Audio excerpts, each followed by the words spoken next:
3 years ago, a group of divers arrived at the Jiudun Cave in Guangxi, China, for a cave diving expedition, but 2 of them descended into the depths and never came back up. A massive search and rescue operation was immediately launched, led by Ting, widely regarded as China's top cave diver.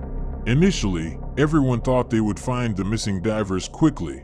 No one could have predicted how excruciatingly difficult it would become. After searching the cave for a full week, there was still no trace of the 2 divers. Where did they go? Were their bodies swept away by the underground river? Or did they plunge into the uncharted abyss, over 300 meters deep? This is what we are talking about today, the September 26th Jiudun Cave diving tragedy. The rescue operation led by Ting was, in my opinion, far more daunting than the Plura Cave disaster in Norway, which was made into a documentary. You could even say it rivaled the Thai cave rescue. Jiudun Cave is located in Daxing Township, Guangxi.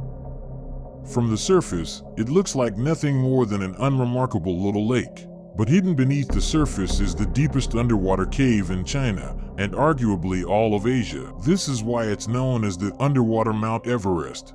The water inside is incredibly pure, offering crystal clear visibility. Because of this, it attracts elite cave divers from all over the world. The exact depth of this underwater cave remains a mystery.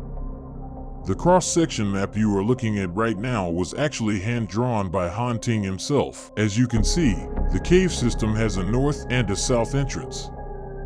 Divers typically enter through the north cave. There are platform spaces at depths of 21 meters and 50 meters. Descending further to about 110 meters, the north and south passages merge into a relatively large space. But starting from 164 meters, it narrows drastically into a tight vertical shaft. At 215 meters, it widens again. Below that, it might be a bell-shaped structure. But what exactly lies down there is still unknown. September 26, 2021. 3 cave divers arrived at the site, Gong, Ziwei, and Ziwei. They shared the same diving mentor, Ting, nicknamed Old Cat, an absolute legend in the Chinese diving community. Just months prior, he had set the Chinese cave diving record right here, reaching a depth of 234 meters. Their plan was straightforward. Gong and Ziwei would first descend to 120 meters, then ascend back to 60 meters to rendezvous with Ziwei, who was providing support at that depth. From there, the 3 of them would surface together. After preparations, Gong and Ziwei entered the water. About 10 minutes later, Ziwei also began his descent. By the 15-minute mark, he reached the 60-meter depth. According to the plan, Gong and Ziwei should have returned to this exact spot within 5 minutes. But Ziwei never saw them. There weren't even any bubbles rising from the depths. Because Ziwei's gas supply wasn't enough to let him stay there indefinitely. Once he reached his waiting limit, he had no choice but to begin his ascent alone. At 50 meters underwater, next to the stage tanks, Ziwei left a line marker. If the 2 returned and saw it, they would know he had already ascended. He then began his scheduled decompression ascent. Throughout the process, he still saw no sign of them. Realizing something was terribly wrong, the moment he surfaced, he immediately contacted the diving center. While waiting for others, Ziwei re-entered the water twice to search. But he found the decompression tanks completely untouched. He knew for certain they were in trouble. He called the police immediately and sent out a distress call to the diving community. At the time, Ting was working on a research vessel in the South China Sea. Upon hearing that his students and friends were missing, he was frantic. He immediately hired a fishing boat to take him to Hainan Island, catching a flight straight to Guangxi. Simultaneously, elite cave divers from Beijing, Shanghai, Guangzhou, and other cities immediately booked flights to assist.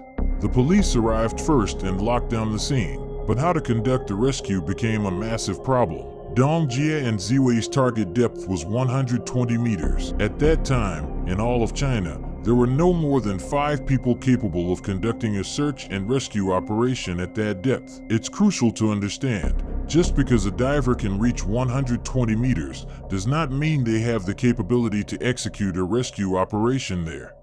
The difference is monumental. That night, cave diving expert Hai Tao rushed to Duan from Nanning. It had been over 7 hours since the disappearance. Survival was impossible. Still, Hai Tao wanted to enter the water immediately. However, to prevent secondary accidents, the police strictly prohibited any diving that day. The next day, September 27th, Hai Tao and Ziwei initiated the first search. They focused on a platform at 50 meters in the North Cave, the exact spot where Wang Tao's remains had floated to back in 2014. They searched the area twice, but found absolutely nothing. Around 9 p.m., Ting finally arrived. He immediately became the core leader of the rescue team. Other divers from across the country were also arriving. Due to exhaustion from travel, they decided to commence the full operation the following morning. September 28th, 7:30 a.m. The team assembled. Ting and Hai Tao entered through the North Cave. Because Hai Tao was not yet certified for rescue operations below 100 meters, they split up at the 100-meter mark. Hai Tao searched between 50 and 100 meters, while Ting pushed deeper, searching between 100 and 120 meters. To prevent any mishaps, support divers were stationed at 60, 40, and 9 meters. After sweeping the area, they found nothing. Because of the extreme depth, their actual bottom time for searching was only a few minutes, yet the decompression ascent took over 3 hours. By the time they surfaced, the entire morning was gone. That afternoon, another team took over, entering through the South Cave. Although the missing divers had no plans to go there, in the pitch-black underwater labyrinth, it was possible they got lost or followed the wrong guideline. Since this team's rescue capability was limited to 60 meters, they focused on the 30 to 70 meter range. Beyond that, their headlamps couldn't pierce the darkness. Just like the North Cave, they found nothing. September 29th. The search continued. Ting and Hai Tao entered the water again. The plan for the day was for Ting to enter through the South Cave, search the connecting middle section, and exit through the North Cave. After sweeping the South Passage, Ting began searching the connecting middle section. At the time, their map wasn't the detailed one you see here. This middle area was unfamiliar territory even for Ting. The structure was incredibly complex, filled with an unknown number of domes and hidden tunnels. Hai Tao descended through the North Cave, hovering around 90 meters to provide light guidance. But after a while, Ting found nothing. This dive covered a larger area and took much longer, over 4 hours in total. With the water temperature at a chilling 21 degrees Celsius, the prolonged exposure left them shivering and utterly exhausted. For safety, the rescue team decided to rest for a day. September 30th, the team reconvened to formulate a new plan. 2 days of searching had yielded nothing. Doubts began to creep in. Did the two divers deviate from the main guideline and wander into another area? Or worse, did nitrogen narcosis cause them to lose consciousness and plummet into the abyss below? Ting knew Ziwei was particularly susceptible to nitrogen narcosis, making this a terrifying possibility. If they had indeed fallen to the very bottom, it would be a nightmare. Forget Ting, no diver in the world could reach those depths to recover them. Several robotics companies offered underwater ROVs for the search. However, the rescue team warned them that the robots might never return. With each unit costing over $1 million RMB, the companies ultimately backed out. October 1st, the 6th day since the divers vanished. Ting and Hai Tao resumed the search, backed by support divers. The target depth, 120 meters. Why go back there? Because Dong Jia had previously mentioned finding a suspended platform at that exact depth. He even had this wild idea of building a space capsule-like structure on it, and had shown the team a video of the spot. Did Dong Jia take Ziwei to see this platform? The problem was, despite the video, only Dong Jia knew its exact location. Ting only knew it was at 120 meters, roughly a 1-minute swim off the main guideline. On the cross-section map, this area might look small, but in reality, it's vast, especially the gentle slope on the north side. A thorough search would take at least 10 minutes, but at that extreme depth, staying that long is a death sentence, drastically increasing the risk of accidents and multiplying decompression time. Ting could only do a rapid sweep. He found a platform, but upon surfacing and comparing his footage with Dongjie's video, they realized it was the wrong one. October 2nd. After consecutive days of extreme deep diving, Hai Tao developed symptoms of decompression sickness. That day, he had to stay at a depth of 9 meters, breathing oxygen for treatment while acting as support. This left Ting to descend alone. His plan was to drop back down to 120 meters for another rapid sweep, but the 120-meter sweep yielded nothing.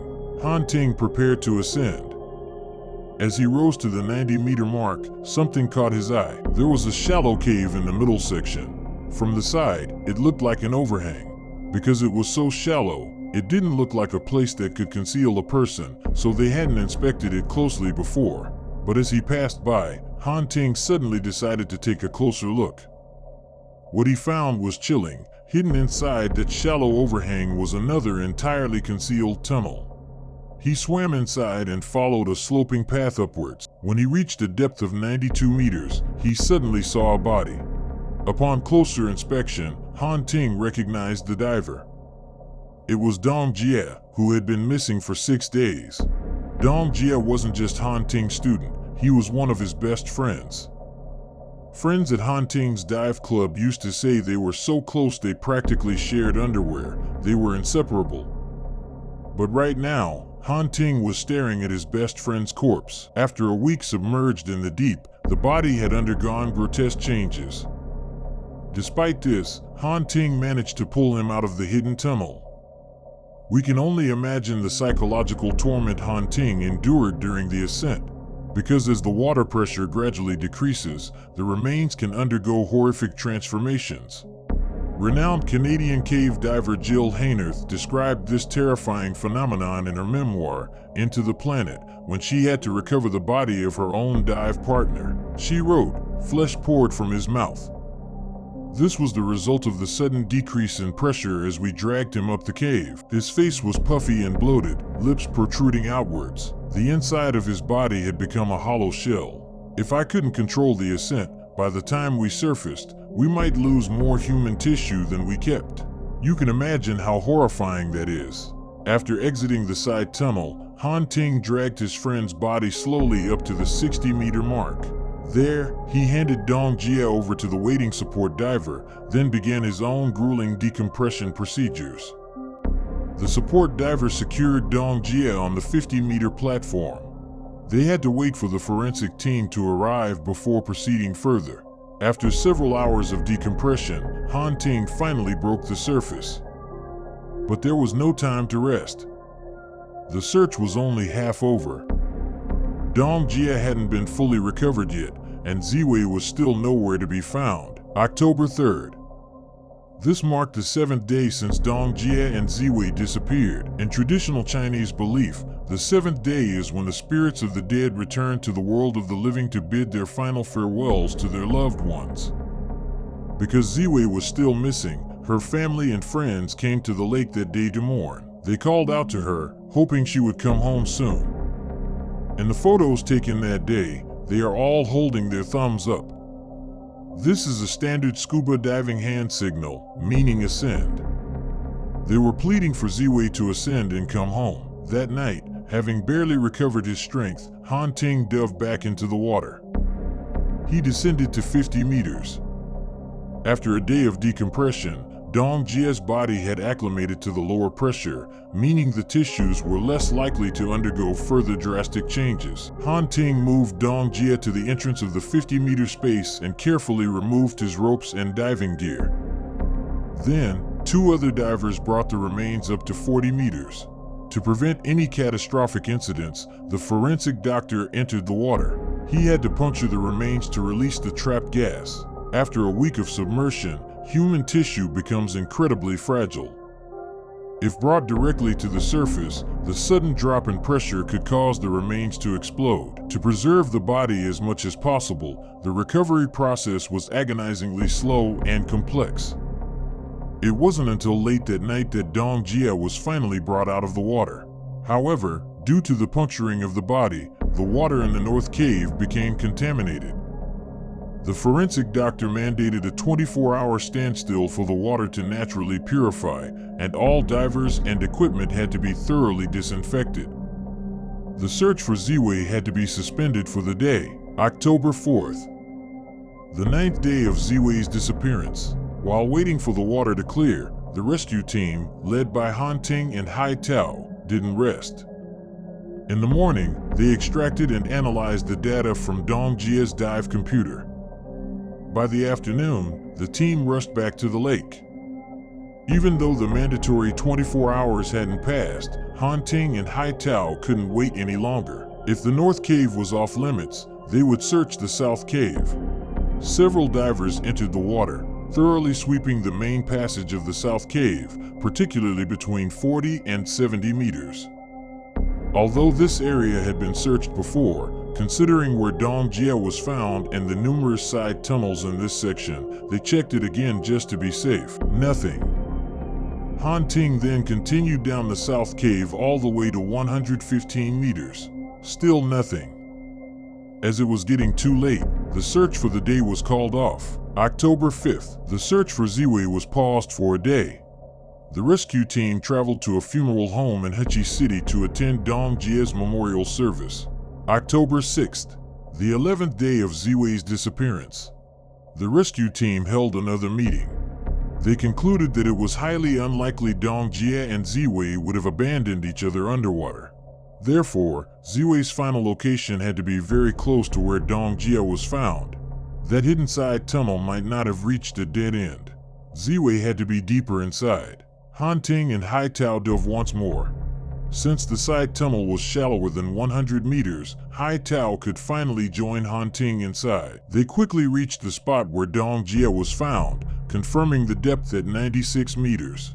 Shining their lights around, they noticed an upward slope. They found a knot tied by Dong Jia and distinct friction marks on the rocks. It meant Dong Jia had slid down from above. Following the marks up the slope, they finally found Ziwei at a depth of 89 meters. Based on the dive computer data, they had either wandered in by mistake during a panicked ascent or deliberately entered to explore.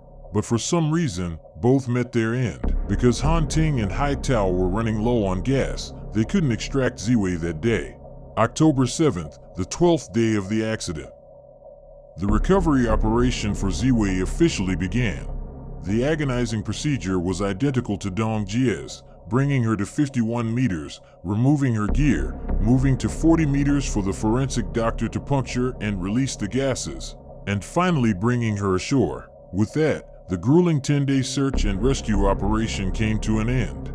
Speaking about the loss of his dive partner, Ting later said in an interview, "In this world, there are always goodbyes that catch you off guard and curtains that fall without mercy."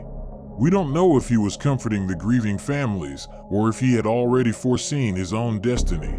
Because exactly 2 years later, on October 7th, 2023, on the exact same date his friends were recovered, Ting himself perished in Jiudun Cave.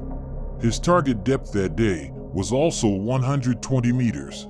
Because the depth was so extreme, there was simply no one capable of going down to recover him. As one news report tragically put it, when his friends perished, only he had the ability to bring them home.